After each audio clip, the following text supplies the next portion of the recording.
తన చిరకాల స్నేహితుడు తన రాజకీయ అభివృద్ధికి తోడ్పడిన దివంగత మాజీ ముఖ్యమంత్రి వైఎస్ రాజశేఖర రెడ్డి జ్ఞాపకార్థం పుదుచ్చేరి ప్రభుత్వ డిగ్రీ ప్రత్యేక ప్రతినిధి మల్లాడి కృష్ణారావు స్మృతి మందిరాన్ని నిర్మించారు. 21వ తేదీ ఆదివారం ఈ మందిరాన్ని ప్రారంభించనున్నామని తెలిపారు. యానాం ప్రజలకు త్రాగు సాగునీటి అవసరాల కోసం తాను అడిగిన వెంటనే ఆంధ్రప్రదేశ్ ప్రభుత్వం ద్వారా భూమిని కేటాయించిన ఆయన మంచితనాన్ని యానాం ప్రజలందరూ గుర్తించాలని కోరారు. కేవలం రాజశేఖర రెడ్డి జయంతి రోజునో లేక వర్ధంతి రోజునో కాకుండా సంవత్సరం అంతా ఆయనను గుర్తు చేసుకునేలా ఈ స్మృతి మందిరంలో కార్యక్రమాలు జరుగుతాయని మల్లాడి అన్నారు. ఈ మందిరంలో యానాం నుండే కాకుండా తమ పొరుగు నియోజకవర్గాలైన ముమ్మిడివరం, రామచంద్రాపురంలోని మహిళలకు కుటుంబిషన్ ట్రైనింగ్ ఇస్తున్నామని, అలాగే ప్రజలకు ఉపయోగపడే అనేక కార్యక్రమాలను చేపట్టనున్నామని మల్లాడి తెలిపారు. అందరికీ నమస్కారం. 21వ తారీఖు అనగా వచ్చే ఆదివారం మధ్యాహ్నం 2 గంటలకి నాచే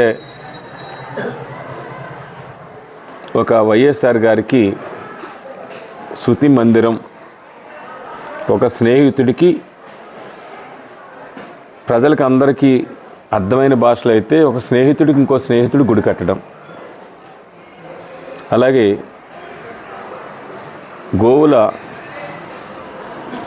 గోశాల ఏర్పాటు చేసుకోవడం అన్నది జరిగింది. ఎందుకు వైఎస్ఆర్ గారికి ఒక స్మృతి మందిరం చేయాలన్నప్పుడు వారికి నాకున్న స్నేహంలో ఏదో శతాబ్దాలు పైబడి కాదు, తక్కువ టైంలో ఒకరి మీద ఒకరు ప్రేమ అభిమానాలు, నేను చెప్పే పనులు వారు చేయడం, వారు చెప్పే పని నేను చేయడం, దాంతో పాటు ముఖ్యంగా నేను రాజకీయంగా వారు చెప్పిన సూచనల్ని తూచా తప్పకుండా పాటిస్తూ వారు చెప్పిన పనిని పూర్తి చేయడం అన్నది నా బాధ్యత. ఎవరికి ఏ విధమైన కొన్ని సందర్భాల్లో ఎవరికి ఏ విధమైన పదవులు ఇవ్వాలి, వారు పరిపాలన చేసేటప్పుడు ప్రభుత్వం ఏ విధంగా స్కీమ్స్ తీసుకుంటూ ఉంది, దానికి ఫీడ్బ్యాక్గా ఒక కేంద్రపాలిత ప్రాంతానికి, ఆ రాష్ట్రం ఆంధ్రప్రదేశ్కి సంబంధం కాని వ్యక్తిగా నన్ను ఫీడ్బ్యాక్ తీసుకుని ఆ స్కీమ్స్ మీద వారు 10 రోజులకి 15 రోజులకి నాతోటి మాట్లాడడం, నెలలో 1-2 సార్లు కలవడం అన్నది జరిగింది. ఆ సందర్భంగా నా యానానికి ఏం కావాలి అన్న దాని మీద పక్కనున్న రాష్ట్రంతో నాకున్న ఈ నియోజకవర్గానికి కావాల్సిన పనుల మీద వారితో ముఖ్యమంత్రి అవ్వకముందు, ముఖ్యమంత్రి అయిన తర్వాత మొట్టమొదటిసారిగా ఫ్రెంచి ప్రభుత్వం ఉన్నప్పుడు భారత ప్రభుత్వం, ఫ్రెంచి ప్రభుత్వం ఒక అగ్రిమెంట్ రాసుకోవడం జరిగింది. అప్పుడున్న జనాభా ప్రకారం త్రాగునీరుకి ఎంత ఉండాలి, సాగునీరుకి ఎంత ఉండాలన్న దాని మీద 19 క్యూసెక్స్ వాటరు యానానికి ఇవ్వడానికి భారత ప్రభుత్వం, ఫ్రెంచ్ వారు అగ్రిమెంట్ చేసుకుంటే అప్పటి నుంచి పెరుగుతూ వస్తుంది.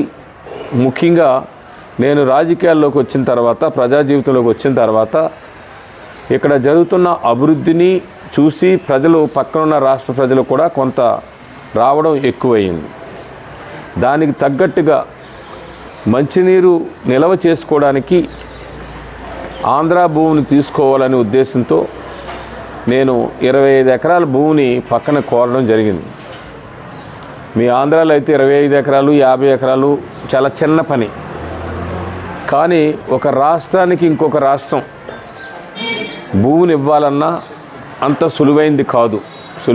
అది కూడా ప్రజల దగ్గర నుంచి ఎక్విజేషన్ పెట్టి ఆ భూమిని మనకి ఇవ్వాలి. ఆ సందర్భంగా చూసుకున్నట్టయితే నేను మొదటగానే అతను ముఖ్యమంత్రి అవ్వకముందే వారు నేను కలిసి మాట్లాడుకున్నప్పుడు యానానికి ఏం కావాలన్న విషయాల్ని మీకు నేను రాజకీయంగా నన్ను కావాలని అనుకుంటూ ఉన్నారు. రాజకీయంగా నేను సక్రమంగా పనిచేసి నిజాయితీగా మీకు పనిచేస్తే నా యానానికి ఏం కావాలన్న దాని మీద ఇలాగా త్రాగునీటికి, సాగునీటికి పెంచాలి. అలాగే స్టోరేజ్ చేసుకోవడానికి మాకు యానానికి నల్లా ట్యాంక్ అని చెప్పేసి 2 ట్యాంకులు ఉన్నాయి. అది సమ్మర్లో కాలువ కట్టేసినప్పుడు ఆ నీరు పూర్తిగా చెరువుల నిండా నింపినా కానీ 1 నెల రోజులకు మాత్రమే వస్తుంది. మిగతా నెల రోజులకి ట్యాంకర్ల మీద సప్లై చేసే పరిస్థితి ఉంటుంది. అందుకని ఇంకొక 25 ఎకరాల భూమిని నాకు ఇచ్చేలాగా చేయమని చెప్పేసి వైఎస్ఆర్ గారిని ముఖ్యమంత్రి అవ్వకముందు కోరి ఉన్నాను. వారు ముఖ్యమంత్రి అయిన తర్వాత వెంటనే ముఖ్యమంత్రి అయిన ఒక 8 నెలల్లోనే నాకు చెప్పిన దానికి ముందు నేను ఎలక్షన్ ముందు ఇచ్చిన లెటర్ బేస్ చేసుకుని ఈస్ట్ గోదావరికి సంబంధించిన ఉమ్మడి తూర్పుగోదావరి జిల్లాకు సంబంధించిన కలెక్టర్ గారిని అలాగే ఇరిగేషన్కి సంబంధించిన డిపార్ట్మెంట్ అంతా కూడా ముఖ్యమంత్రి ఆఫీస్కి పిలవడం జరిగింది. పిలిచి మనం 2 కాలువలు ఉన్నాయి. ఒకటి పిల్లెంక దగ్గర నుంచి వచ్చే నీరు యానానికి వెళ్తుంది, అది ఫ్రెంచ్ లింకింగ్ ఛానల్.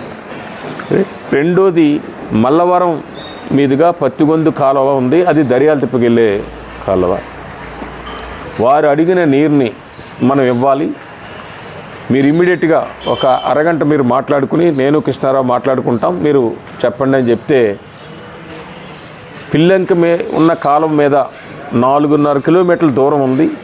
ఆ కాలువని వారికి మనం హ్యాండ్ ఓవర్ చేసి దానికి నీరు ఎక్కువ పెంచినప్పుడు పక్కనున్న గ్రామాలు పొల్లిపోకుండా పొర్లి ఆ గ్రామాల మీద పడకన్నా ఉండే విధంగా వాళ్ళు అక్కడ తీసుకుంటే అక్కడ ఇవ్వడానికి మనం రెడీగా ఉన్నాం.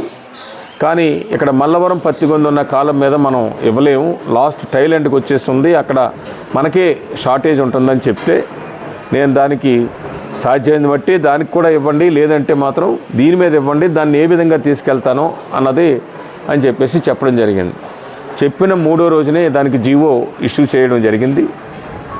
దాని తర్వాత ఇక్కడ భూమి 25 ఎకరాల భూమిని ఇమ్మని చెప్పేసి అడిగితే ఆ ఏరియా మ్యాప్ రప్పించి మళ్ళీ కలెక్టర్ని ఇంకొక మీటింగ్లో పిలిచారు. కృష్ణారావు, ఇప్పుడు గురించి నువ్వు ఎప్పుడో ఒక 50 సంవత్సరాల క్రితం 2 మంచినీళ్ళ ట్యాంకులు ఉన్నాయి, అది ఇప్పుడు సరిపోలేదు.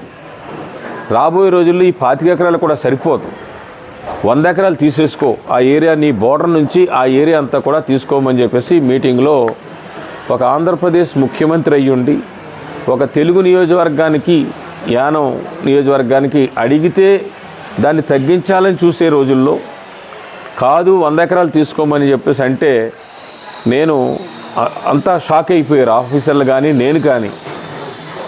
అలాగే అని చెప్పేసి నేను వచ్చేసి ఉన్నాను. ఆ భూమిని ఎక్వైరీ చేయడానికి మరుసటి రోజే కలెక్టర్ గారు ఆర్డీఓ అందరూ కూడా నాకు వచ్చున్నారు. వచ్చే ముందుగానే పిల్లి బోస్ గారు వచ్చి ఈ పక్కన ఎప్పుడైతే ఆ మాట అన్నామో పేపర్లో వచ్చిందో నేను అక్కడి నుంచి ఇక్కడ వచ్చి మరుసటి రోజు మార్నింగ్కి వచ్చేటప్పటికే ఈ పక్కనే ద్రాక్షారం రోడ్లో ఉన్న వాళ్ళందరూ కూడా చూసినట్టయితే చిన్న చిన్న షాపులు పెట్టుకుని వెనకాల చిన్న చిన్న ఇల్లు కట్టుకున్న వాళ్ళు ఉన్నారు. అవతల పక్కన యువతల మాకు ఇటు భీమనగర్ ఉన్నది, భీమనగర్ పక్కనే కొత్తగా ఏర్పడిన ఒక యూకేబీ కాలనీ ఒకటి ఉన్నది. దాని పక్కన ఉన్న యువతల పక్కనే అంతా కూడా ఇదే, మధ్యలో ఒక రోడ్డు ఉంది.